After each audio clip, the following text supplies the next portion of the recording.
without a doubt, Cody Rhodes is the most in-demand name in the wrestling world. And by the wrestling world, I mean this whole planet, the big blue marble. Wherever you go in the wrestling world, wherever there's a sold-out house, there's Cody Rhodes. It doesn't matter if it's in Ring of Honor, Impact Wrestling, New Japan Wrestling, All Pro Wrestling, Defy Pro Wrestling, Limitless Pro Wrestling.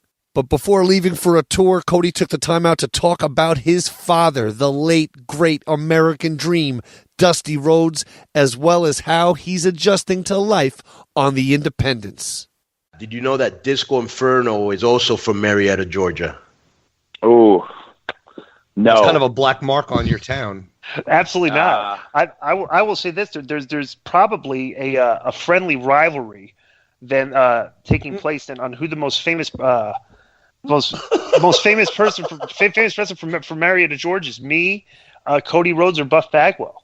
So Cody Rhodes won the contest?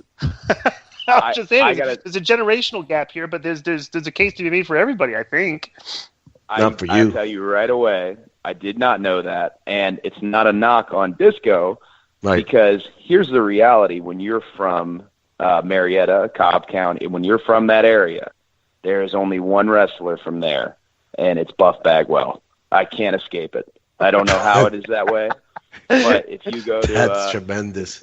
Yeah, if you go to get your hair cut somewhere, if you go to a restaurant somewhere and you tell them you're a pro wrestler, the first thing they say is, "Do you know Buff Bagwell?"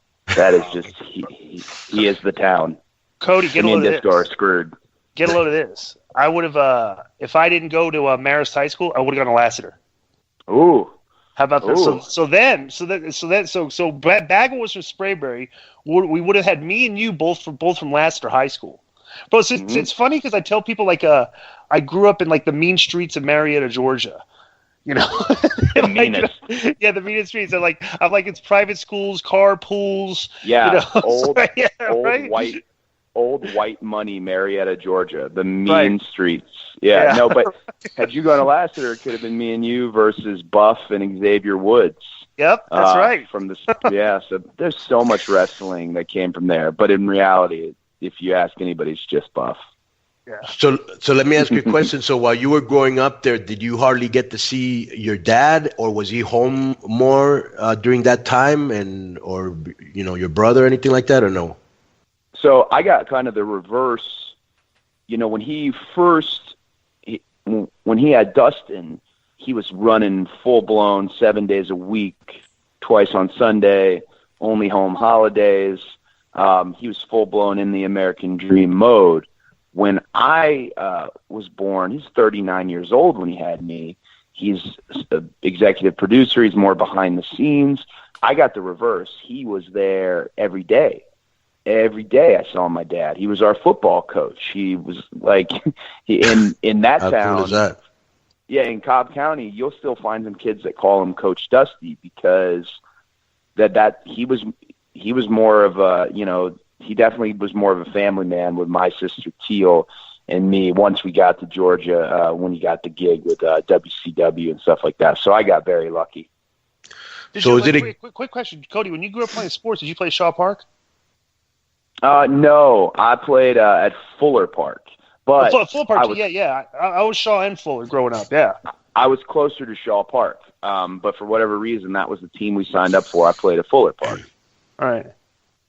That's funny, man. I just completely forgot that you were from Marietta. Because bro, I forget things. I get older and stuff. I go back and stuff. But did I ever because this is a while back. Did I ever run into you at Turnbuckle? I came down to Turnbuckle a couple times. I don't think I actually worked up. I came and talked to Ray and stuff. Did I run into you there? I vaguely remember it. Yeah, no, we ran into each other a couple times at Turnbuckle and a couple of nitros where I can openly state you were one of the nicer people that I met. Actually, please don't ever openly state that again. I think we're having technical difficulties. Cody, please. I gotta tell you, DDP. DDP, he treated me like I was 8 when I was 15, and I loved Dallas to death. But he always was really babied me, and he told me once, he goes, "Hey, you want to go in the locker room and meet all the boys?" And I didn't want to turn him down. Yeah. I mean, I'd been in the locker room already, but I'm trying to, okay, cool. So he opens the door. I go in the locker room. There's only 2 dudes in there, and it was Disco and Bill DeMott. Those are the only 2 of the boys that I got to meet that day, Disco and Bill DeMott. Right. So I don't know. I don't know how I feel about that. Did Paige always have to preface everything like, bro, here's what you got to do? You know, that was Paige's favorite thing to tell you. Here's what you got to do. Paige, you know, Paige still prefaces everything with that. Everything. He's still very much involved and helps. Right. He's one of my favorite folks. But it's all, hey, here's what you got to do for sure. Right. Let me ask you another question. So, what are some of the advice that you remember your dad giving you that you still use to this day in the business? So, Dusty, all of you probably know this because you all have interacted with Dusty. Dusty had a real kind of a pastor type way of talking to you. Right. A lot of motivation in it, a lot of quotes, and even as a dad, that's kind of how he talked to me. So almost everything he said was something that you would take and move into your life further. But one thing business-wise that I never forget, especially today, and this was kind of a more selfish teaching he gave me, something he learned working with Eddie Graham, moving up. But he told me always, he's like, no matter what, in every match, always hit your finish. That stands out with me. And he actually told Kevin Owens the same thing when Kevin was in NXT. And in WrestleMania, I think it's WrestleMania 32, the ladder match for the IC title, Kevin Owens surprised me, slid in the ring, and screamed, "You're always supposed to hit your finish," and threw a clothesline at me and let me hit him with Crossroads. So that's one of the things. Sweet. Bazillions of things he told me, but that one, for whatever reason, always sticks with me. That's sweet. And so, so what, because this is, obviously when you leave WWE, you're going into a brand new world. And what has it been, this indie experience, doing things on your own, when you want, where you want, as many times as you want? What has it been like? It's been a real, kind of a measure of my talent level. And, it's been, we all have confidence and egos and things of that nature. But for me, doing this every day on my own schedule, but I've been going to a different town each day and kind of starting over and a new opponent. I've been able to find out kind of if I suck or if I don't suck. Right. And if, it wasn't about proving WWE wrong as much as it was about proving myself right. If I thought, because that's where I was at the end, I thought I had earned a bit more. And right. I wanted it, and I wanted to take it. And if it wasn't going to be taken there, I was going to take it elsewhere. And that's kind of, this journey has been so fun because I've had moments where I've just kind of, fallen in love with the same business I've always been in love with, just over again. Bro, you did, and let me just say this. Let me just say this real quick. And plus, Cody, you bet on the best person that you can bet on, and you can always depend on, which is yourself. You know what I'm saying? Right. Absolutely. Yeah. Yes, sir. Yeah. Cody, I got a question. So, when I started doing indies after I finished WCW, right? Do you find yourself being more because you, like I said, it's different. You're wrestling different guys. So it's not like you're going on the road and wrestling the same guy 4 straight days, where it's different like that. Are you finding yourself being more experimental with guys, or do you you match and you fit their stuff around it? Like when you work with guys now? I try everything I can not to have my match. I want to have your match, if that makes any sense. Yeah, experimental. That's definitely the direction. Because the business, the only constant in the industry seems to be that it's always changing. So I want to, know what's working, what's not working. It's actually why I kind of came up with that list of opponents that essentially all those on my list that I made, all the guys on it were buzzworthy independent talents right.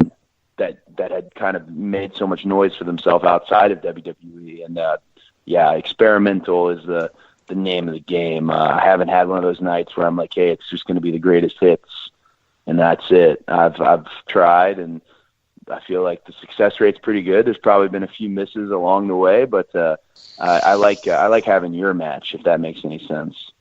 And by that you mean your opponent's match, not the match. Well, no. Here's my thing. Like when I'm working a guy, I just always ask. I go, bro, what do you like? Now to wait do? a minute, just so you understand, when he means working a guy, he doesn't mean in the what was that park you said you went to, Marietta, Ashwood, or what was it? What was it called? Fuller Park. Okay, it isn't working a guy at Fuller Park. The Fuller Park special. In the bathroom. No, but what I'm saying is I always ask the guys I'm working against, what do you like to do? Like, what do you like There to you get go. in Let every me match? separate that one more time. This is not the same service he provides at the bathroom. Yeah, well, that's very in disrespectful. Marietta. Yeah, that is very disrespectful. Okay, All right, well, I just want him to. I don't want him to get clarify. confused. Yeah, no, right. But what I'm saying is I'll ask them what they like to do. I'll get all their stuff in, but like my heat spot and my heat, I just kind of keep the same every match. You know what I'm saying? Like I work around him. Like I do everybody else's stuff, but my heat and my offense is kind of like it stays the same. That do you find yourself doing that, or do you kind of used to like? Are you very experimental in that too? I mean, it's hard for me to focus after Konnan's kind of put the image in my mind of what's going on at Fuller Park deep into the evening. Yeah, because I can see the park and everything. Yeah, no. I really honestly I try to get as much from my opponent as I possibly can. Here's the other thing. I haven't had to work a lot of very inexperienced guys. I'm sure when that day comes, if it's a very inexperienced individual or someone really new, then it will probably be a little bit more of, like you said, here's my standard two things. You know what I'm saying? Yeah. But no, most of the time I'm just going off the other guy, and that's been fun. Because a couple, with New Japan Pro Wrestling and with a couple individuals, Penta's a good example, there's a language barrier. So it's even more challenging. But it feels real good when those matches can turn out well. There's plenty more to come from Cody Rhodes on Keeping It 100, and part 2 of this interview will air on next week's episode.